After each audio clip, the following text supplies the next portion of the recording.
On this episode of China Uncensored, 20 signs China's pollution has reached apocalyptic levels.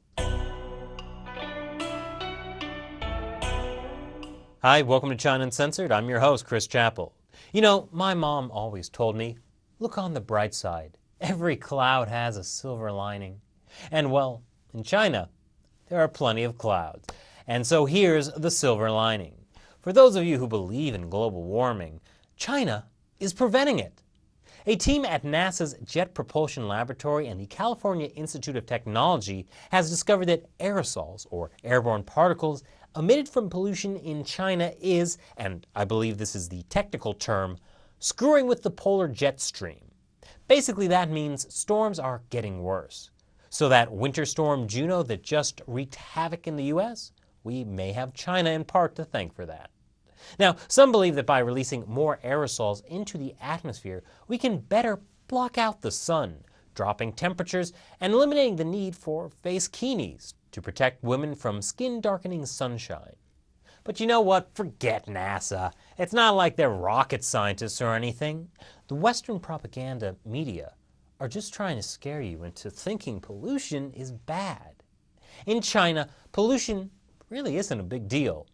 According to China's Ministry of Environmental Protection, 9 out of every 10 cities have such a robust, developed economy that they fail the country's pollution test. But what does that actually look like? Well, here are 20 signs China's pollution has reached apocalyptic levels. According to the World Bank, 20 of the world's most polluted cities are in China. China is the world's largest polluter. A quarter of the world's CO2 comes from China.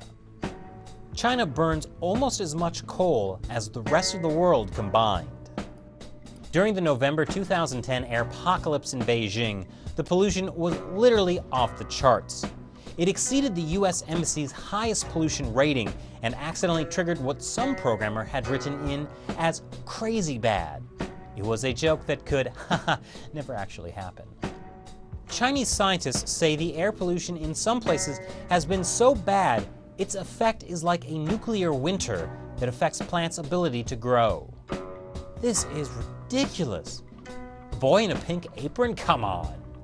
China is home to 459 cancer villages, according to Chinese media, academics, and NGO estimates.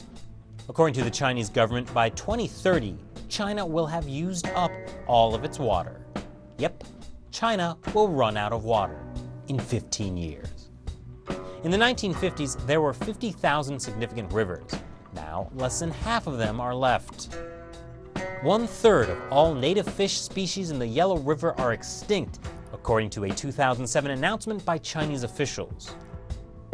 Half of all China's lakes and reservoirs are polluted beyond what's safe for human consumption. This is what's left of the Lijiang River, a UNESCO-approved scenic spot in Guangxi. Algae blooms like this one can lead to dead zones, patches of water where literally nothing can survive. Across China, 90% of the groundwater is contaminated, according to the Asia Water Project. In Shanghai, only 3% of water is safe for drinking, according to a 2013 Shanghai water census. And over half the water is deemed so polluted it can't be used for anything. Not industrial use, not even in a fountain. Remember the 2010 BP Deepwater Horizon oil spill in the Gulf of Mexico? This one in Dalian was 4 times the size. According to the World Bank, every year, 250,000 Chinese people die prematurely because of pollution. China tried to block the release of that report because of concerns it would cause social unrest. Party mouthpiece CCTV ran a story with 5 reasons why this pollution turns out to be a great thing, including its ability to unite the Chinese people. Wow! No wonder China's wealthy are trying to get out of the country. So what do you think China should do about its pollution? Let me know what you think in the comment section below. Once again, I'm Chris Chappell. Thanks for watching China Uncensored.